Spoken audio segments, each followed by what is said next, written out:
Hello दोस्तों, welcome back to my YouTube channel इसके study platform. तो आज मैं आप लोगों के बीच लेकर आई हूँ कोर 12।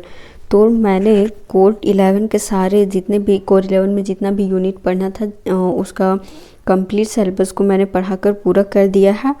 आप अगर नहीं देखे होंगे वीडियो को तो आप चैनल में जाके वीडियो को देख सकते हैं।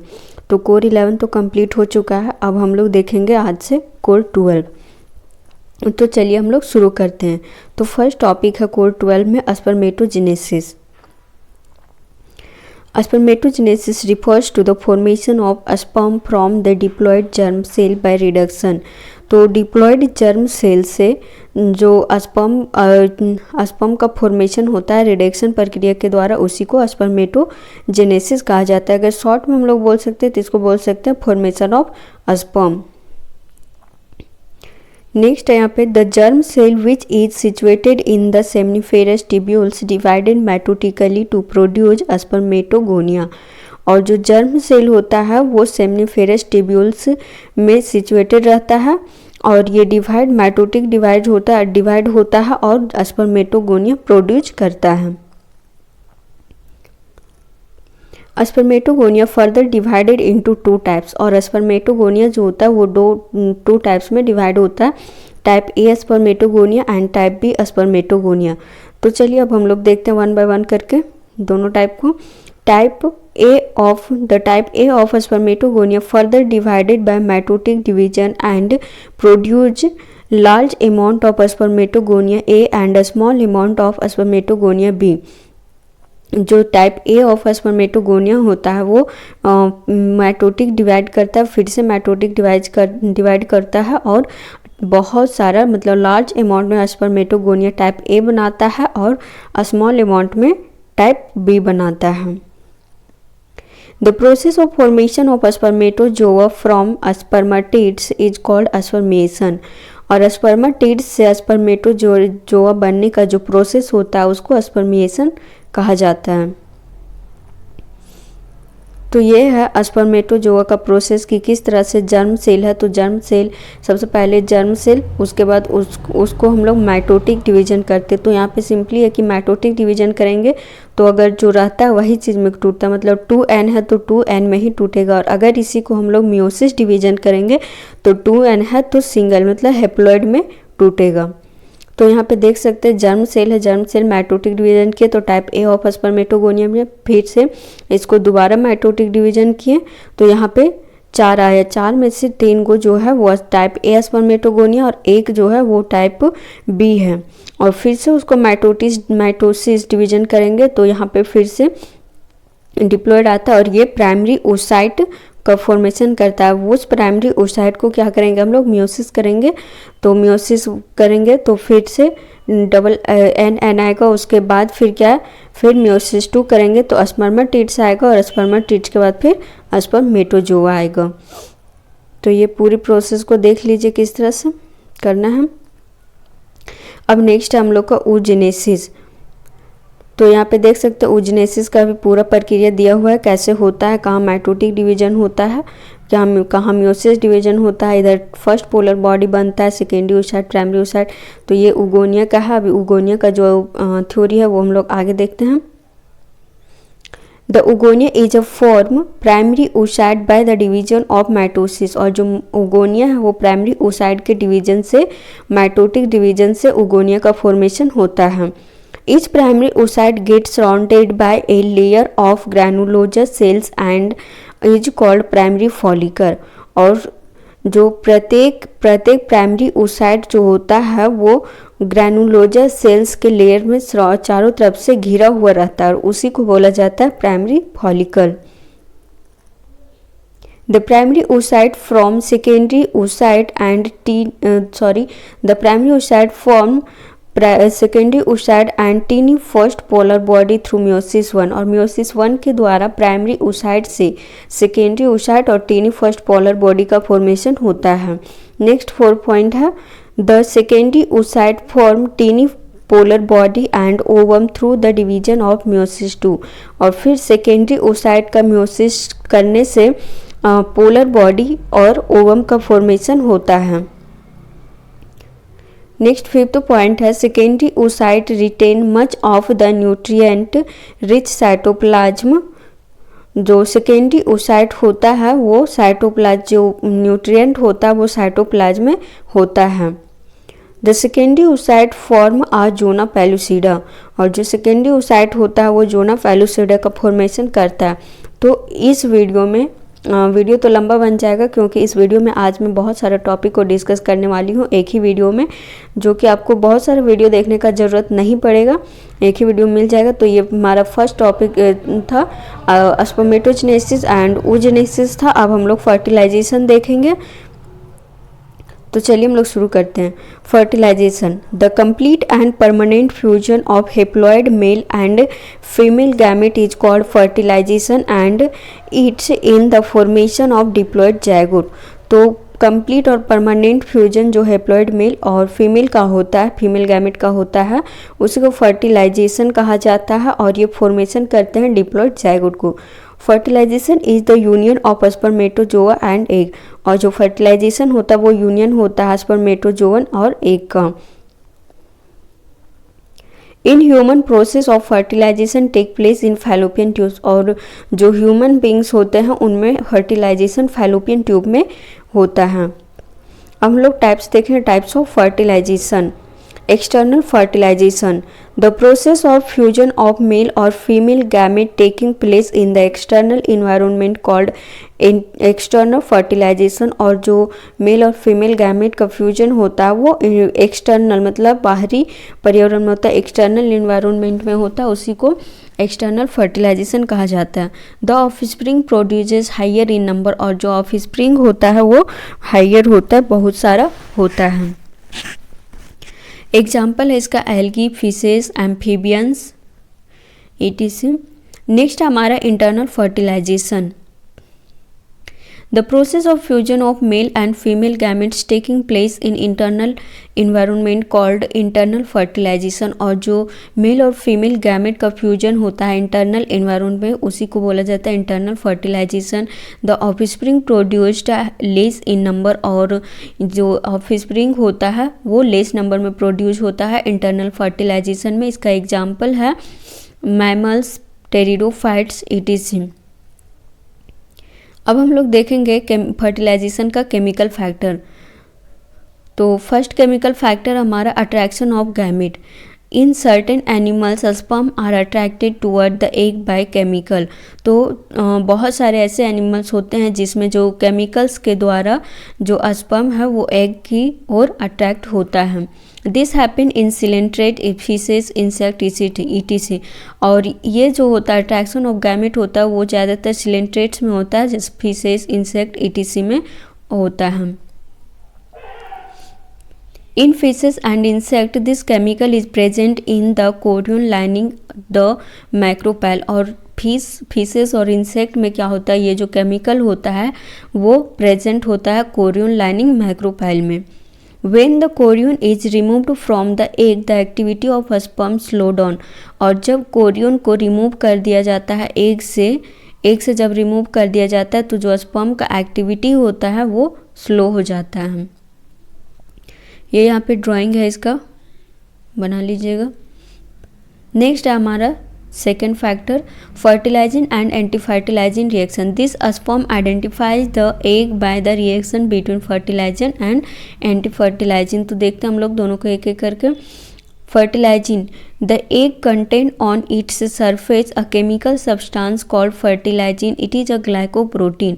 जो एग होता है वैसा एग जो सरफेस पे कंटेन किया जाता है केमिकल सब्सटेंस के द्वारा, ठीक है, उसी को फर्टिलाइजिंग बोला जाता है और ये ग्लाइकोप्रोटीन होता है। Anti fertilising, the surface of the sperm contain a chemical substance called anti-fertilizing, it is an acid protein।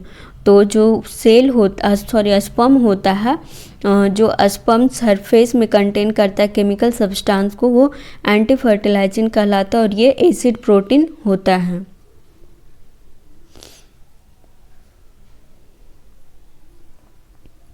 ये है इसका फिगर, आप बना लीजिएगा। नेक्स्ट है थर्ड फैक्टर यहाँ पे capacitation. Capacitation is a process where the spermatozoa acquires the capacity to fertilise the egg. तो कैपेसिएशन क्या है, एक प्रोसेस है जिसमें स्पर्मेटोजोआ को क्षमता चाहिए होता है एग को फर्टिलाइज करने का। After capacitation the spermatozoa develop the ability to penetrate the membrane surrounding the egg. तो कैपेसिएशन के बाद क्या होता है, स्पर्मेटोजोआ डेवलप होता है और उसमें एबिलिटी होता है पेनिट्रेट मतलब छेद, मेम्ब्रेन जो होता है उसको छेद करने में, एग के चारों ओर के मेम्ब्रेन को छेद करने में। फॉलोइंग मेथड ऑफ कैपेसिएशन, तो देखते हैं हम लोग कैपेसिएशन के कुछ मेथड हैं। The spermatozoa gets capacitation by remaining in the female genital tract for some time. The duration is 6 hours in man and 1 hour in mouse. तो जो स्पर्मेटोजोआ होता है वो कैपेसिएशन में जो फीमेल जेनिटल ट्रैक होता है उसमें होता है और इसमें जो टाइम लगता है वो 6 आवर मैन में लगता है और 1 आवर मॉस में लगता है। In some animal sperm obtain capacitation by passing through epididymis. और कुछ ऐसे एनिमल्स होते हैं जिसमें जो स्पर्म होता है वो ऑब्टेन करता है कैपेसिएशन एपिडिडाइमिस में पास करके। फोर्थ पॉइंट है हमारा, fourth factor acrosome reaction. When the spermatozoa comes in contact with the egg, many changes occur in the acrosome of a sperm. All these changes constitute the acrosome reaction. और जब spermatozoa होता है वो egg के contact में आता है तो बहुत सारे चेंजेस हो जाता है एक्रोजोम स्पर्म में, और ये चेंजेस क्या कहलाता है, acrosome reaction. Colwin in 1967 demonstrated the acrosome reaction in the enteropneust Saccoglossus. तो जो क्लॉन जो है वो 1967 में ये एक्रोजोम रिएक्शन को इंटरप्रेंट सैगोग्लोसस को दिया था, और ये इसका डायग्राम है।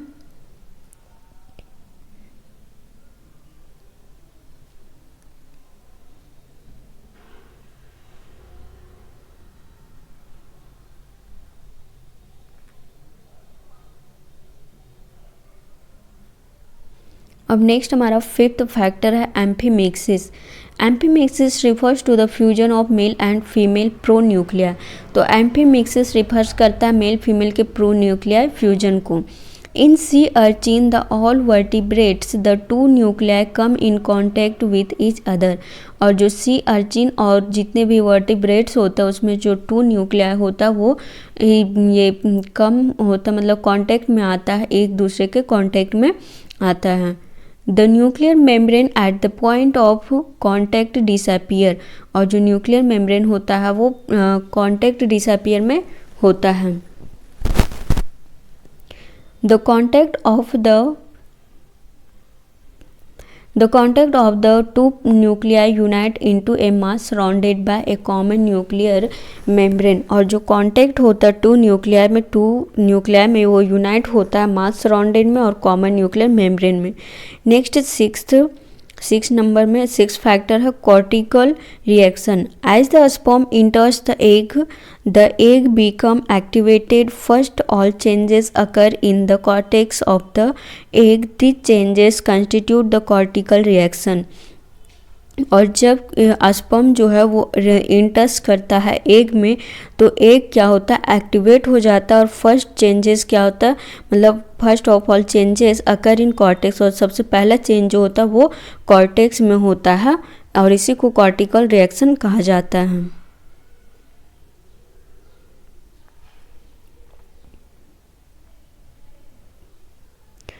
तो अभी तक हम लोग पढ़ चुके हैं स्पर्मेटोजेनेसिस, oogenesis और फर्टिलाइजेशन पढ़ चुके हैं। अब हम लोग का अगला टॉपिक है cleavage. The term cleavage was given by von Baer. तो जो क्लीवेज टर्म दिए थे वो वॉन बियर नामक साइंटिस्ट ने दिए थे। Cell produced as a result of cleavage are term as blastomere. और जो सेल क्लीवेज होता है, क्लीवेज जो सेल प्रोड्यूस करता है, जो रिजल्ट होता है वो ब्लास्टोमेयर के टर्म में देता है। The single cell change in multi cellular. और क्लीवेज के द्वारा जो सिंगल सेल होता है वो मल्टी सेल्यूलर में कन्वर्ट हो जाता है। Cleavage is the division of zygote cell for further development. और जो क्लीवेज होता है वो जायगोट सेल का डिवीजन करके अलग अलग मतलब डेवलपमेंट करता है। Etch undergoes various stages called morula और गैस्ट्रूला एटीसी। और ये इसके बहुत सारे स्टेजेस होता है जैसे मोरूला, गैस्ट्रूला, एटीसी।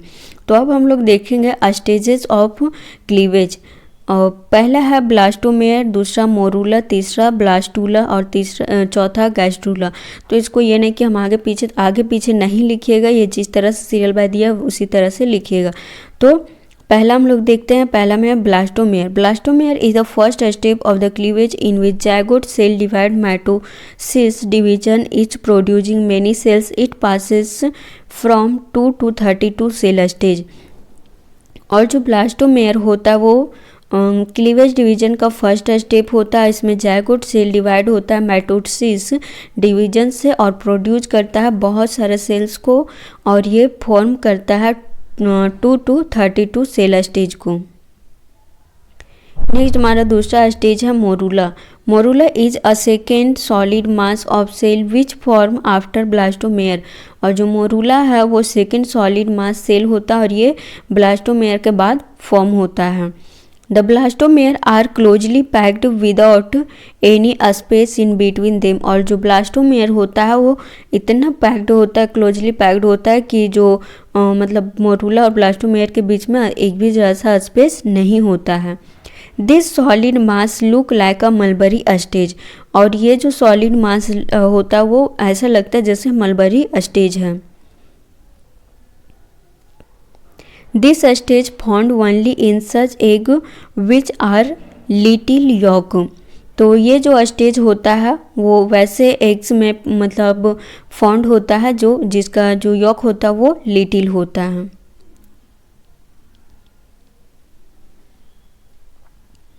ये है इसका ड्राइंग, आप बना लीजिएगा। अब नेक्स्ट थर्ड पॉइंट है यहाँ पे blastula. Blastula is the third stage of cleavage which is known as embryonic stage. और ब्लास्टूला क्या होता है, क्लीवेज डिवीजन का थर्ड स्टेज होता है और ये एम्ब्रियोनिक स्टेज के नाम से भी जाना जाता है। In majority of animal cleavage forms a cavity called blastocyst. और जो एनिमल क्लीवेज होता है वो फॉर्म करता है कैविटी के रूप में ब्लास्टोसिस्ट को। Blastocyst increases in size and form one और मोर ब्लास्टोमेयर लेयर। तो ब्लास्टोसिस्ट इंक्रीज करता है साइज को और वो एक या एक से अधिक ब्लास्टोमेयर लेयर को।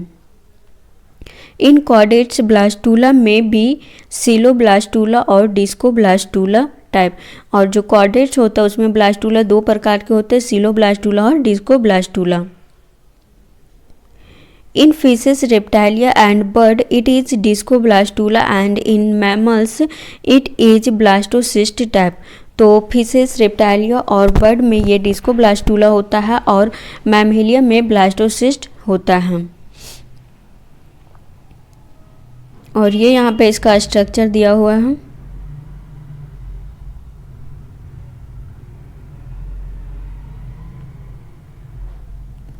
नेक्स्ट फोर्थ है gastrula is the final stage of cleavage in which archenteron cavity is formed.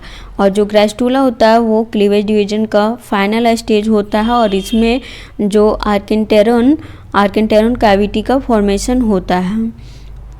अब हम लोग देखेंगे टाइप्स ऑफ क्लीवेज।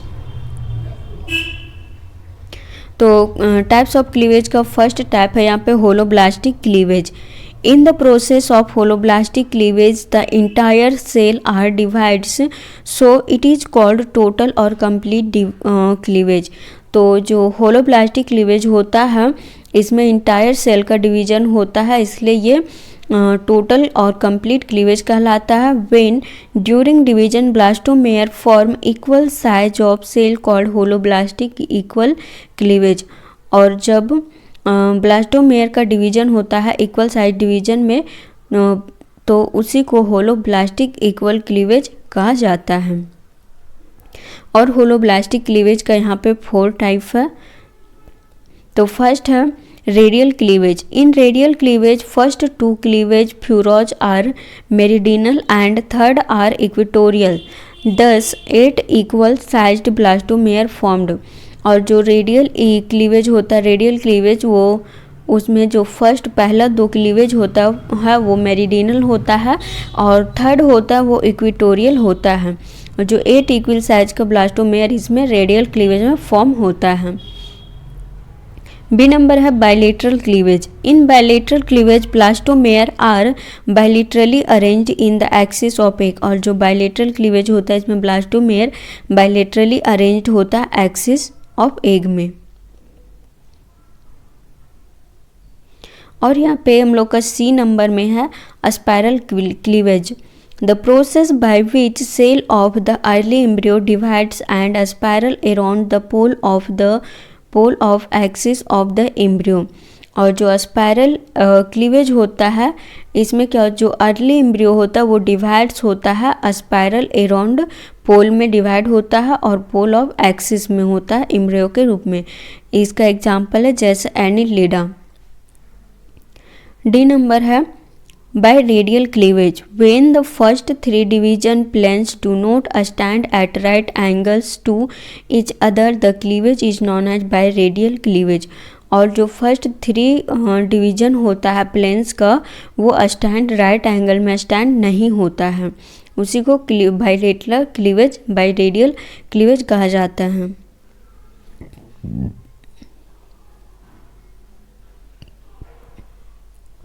तो सेकेंड हम लोग देखेंगे मेरोब्लास्टिक क्लीवेज। पहला वहाँ पे टाइप था क्लीवेज का होलोब्लास्टिक क्लीवेज, दूसरा है meroblastic cleavage. In meroblastic cleavage is only a portion of egg divides, so it is also called partial और इनकम्प्लीट क्लीवेज। तो मेरोब्लास्टिक क्लीवेज में क्या होता है, इसमें जो डिवीजन होता है वो सिर्फ और सिर्फ पोर्शन ऑफ एग का डिवीजन होता है, इसलिए इसे पार्शियल या इनकम्प्लीट क्लीवेज कहा जाता है। Such cleavage found in telolecithal and mesolecithal egg. और इस तरह का जो क्लीवेज होता है मतलब मेरोब्लास्टिक क्लीवेज जो होता है वो टेलोलिसिथल और मेयोलिसिथल एग में पाया जाता है।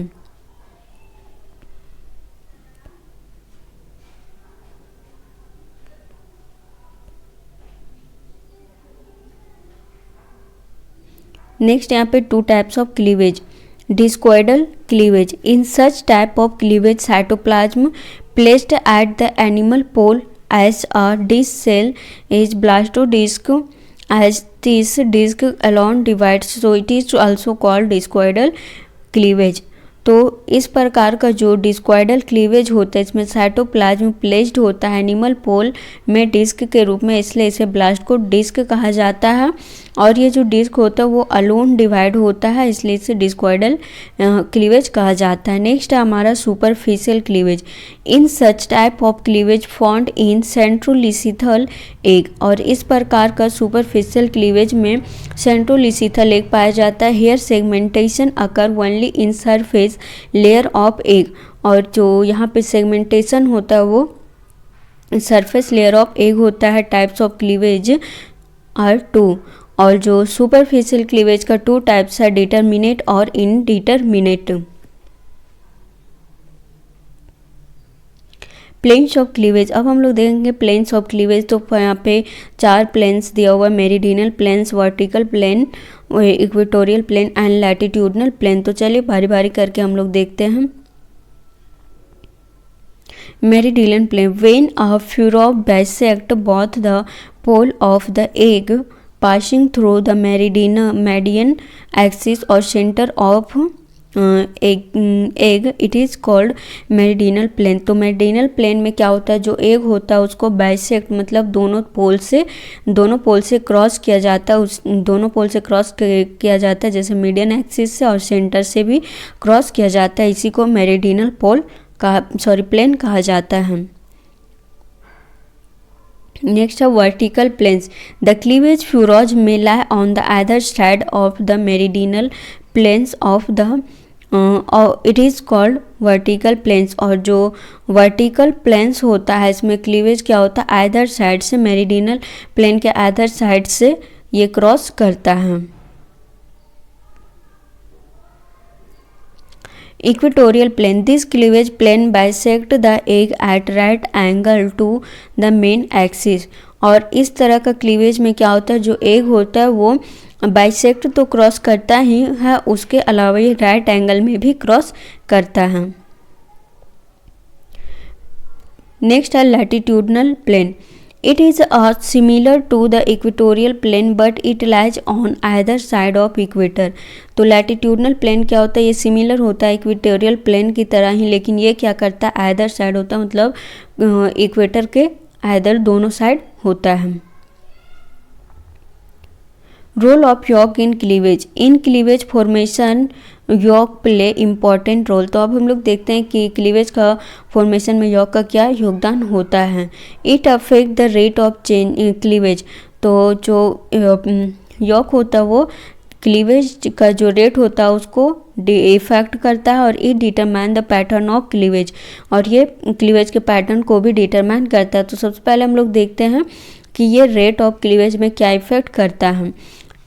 When the yolk is abundant, it retards and inhibits the process of cleavage. As a result, blastomere which rich in yolk tends to divide at the slower rate and which have less yolk. क्या होता है कि जब जो York होता है वो abundant मात्रा में प्रचुर होता है, मतलब एबंडेंट होता है, मतलब बहुत ज़्यादा प्रचुर मात्रा में होता है, तो इसमें क्या हो जाता है, जो क्लीवेज का जो प्रोसेस होता है वो बहुत ही धीमा हो जाता है और ब्लास्टोमेयर का फॉर्मेशन होता है। और जो रिच यॉक होता है वो डिवाइड करता है, वो डिवीजन करने में क्या करता है, स्लोअर, मतलब कि धीमी गति को लाता है और स्लो कर देता है। It determines the pattern of cleavage. The pattern of cleavage also determines the amount of yolk present in egg. और जो पैटर्न होता है क्लीवेज डिवीजन का वो भी डिटरमाइन करता है कि यॉक जो अमाउंट ऑफ यॉक प्रेजेंट होगा एग में उसको। अब हमारा ये आज का लास्ट टॉपिक है फेट मैप। तो mapping of blastula based on ultimate fate of various part of blastoderm is called fate map. तो जो मैपिंग होता है ब्लास्टुला का फेट मैप के द्वारा डिफरेंट पार्ट में, उसी को बोला जाता है fate map. Observe which cell in blastula develops into which organ in the embryo. और जो ब्लास्टुला होता है, जो डेवलप्स ब्लास्टुला जिस ऑर्गन में डेवलप्ड होता है उस ऑर्गन एम्ब्रियो, और जो होता है ब्लास्टुला डेवलप्स होता है वो एम्ब्रियो में होता है। तो यहाँ पे फेट मैप जो है उसका दो प्रकार है, आर्टिफिशियल मार्किंग और नेचुरल मार्किंग। तो सबसे पहले हम लोग देखेंगे आर्टिफिशियल मार्किंग। तो आर्टिफिशियल मार्किंग में है सबसे पहले वाइटल डाई मार्किंग। तो वाइटल डाई मार्किंग को सबसे पहले जो है वो दिया था वॉगट ने 1925 में। तो वॉगट के द्वारा 1925 इसमें वाइटल डाई मार्किंग को दिया गया था, और फादर ऑफ फेट मैपिंग वॉगट को कहा जाता है। वॉगट को फादर ऑफ फेट मैपिंग कहा जाता है। Janus green, Nile blue, natural red, Bismarck, brown, ETC, ये सब जो है वो डाई हैं।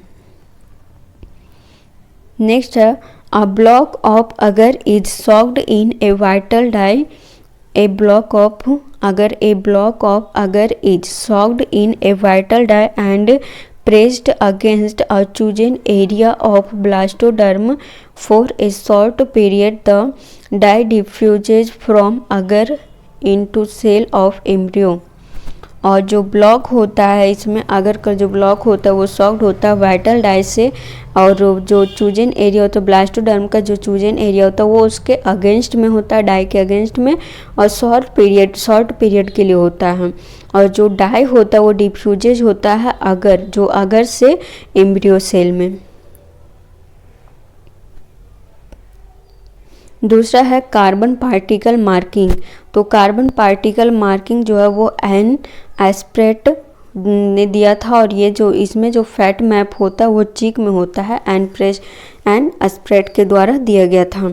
Stick carbon particle on surface and follow movement of the embryo to construct the fate map. और जो इसमें क्या होता है, जो कार्बन पार्टिकल्स होता है वो स्टिक हो जाता है, सरफेस में चिपक जाता है, और मूवमेंट होता है एम्ब्रियो का, वो कंस्ट्रक्ट वो फैट मैप द्वारा करता है। थर्ड नंबर है रेडियो एक्टिव मार्किंग। तो रेडियो एक्टिव मार्किंग में क्या होता है, ये लेबल एम्ब्रियो होता है कार्बन 14, फॉस्फोरस 32 और हाइड्रोजन 3 के साथ तो cell are studied by autoradiography, और जो सेल्स होता है रेडियो एक्टिविटी मार्किंग में सेल्स होता है वो स्टडी किया जाता है ऑटो रेडियोग्राफी के द्वारा। और ट्रिएटेड थायमिडीन लेबल न्यूक्लिया, और ये थायमिन को ट्रिएटेड करता है, थायमिडीन को ट्रिएटेड करता है और लेबल को न्यूक्लिया करता है। नेक्स्ट हमारा natural marking. Certain egg contain differently colour areas, these areas can be observe and follow during development, और जो इसमें एग कंटेन करता है जो डिफरेंट कलर में करता है और ऑब्जर्व करता है ये डेवलपमेंट के ड्यूरिंग। एग्जाम्पल है इसका ascidian, amphioxus, amphibian and annelida eggs etc। तो जो नेचुरल मार्किंग है वो नेचुरल मार्किंग में एसिडियन, एम्फिक्सियस, एम्फीबियन और एनिलिडा को ये मार्क करता है।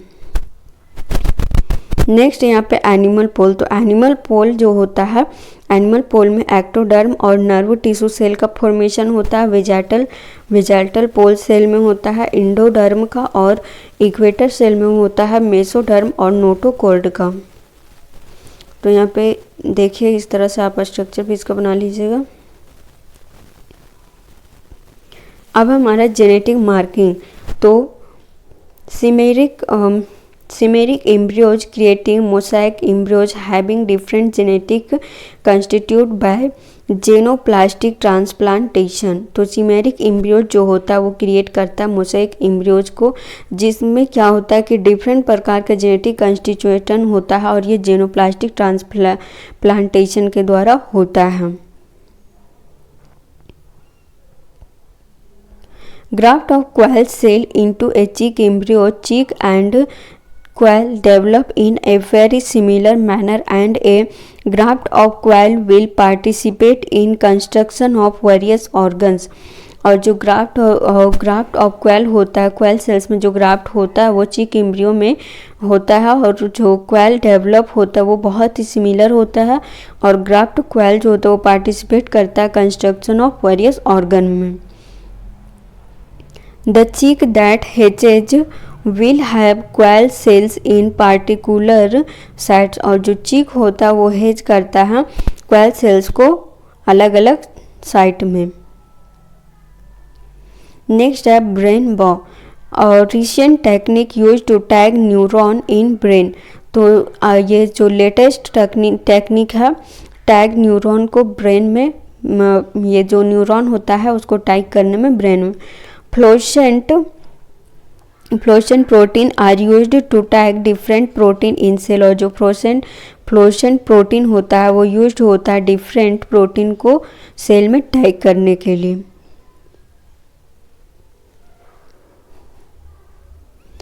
तो ये अब तो लास्ट हो गया है। तो आज मैंने यहाँ पे कितना बहुत सारे टॉपिक्स को पढ़ाया, spermatogenesis, oogenesis, fertilization, fate mapping और क्लीवेज डिवीजन, मतलब क्लीवेज को हमने डिस्कस किया। तो अगर आपको ये वीडियो अच्छा लगा होगा तो आप लोग मेरे चैनल को सब्सक्राइब कीजिएगा, लाइक कीजिएगा और अपने दोस्तों के साथ ज़रूर शेयर कीजिएगा, ताकि वे भी अच्छे से पढ़ सके और एग्ज़ाम में अच्छा मार्क्स ला सके।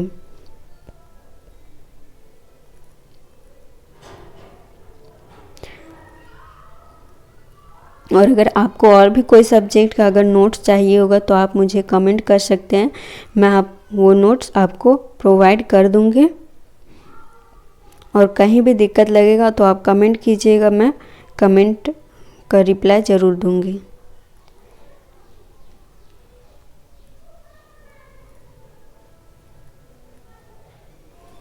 तो चलिए दोस्तों, मिलते हैं अगली वीडियो में एक नए टॉपिक के साथ। तब तक के लिए धन्यवाद। जय हिंद।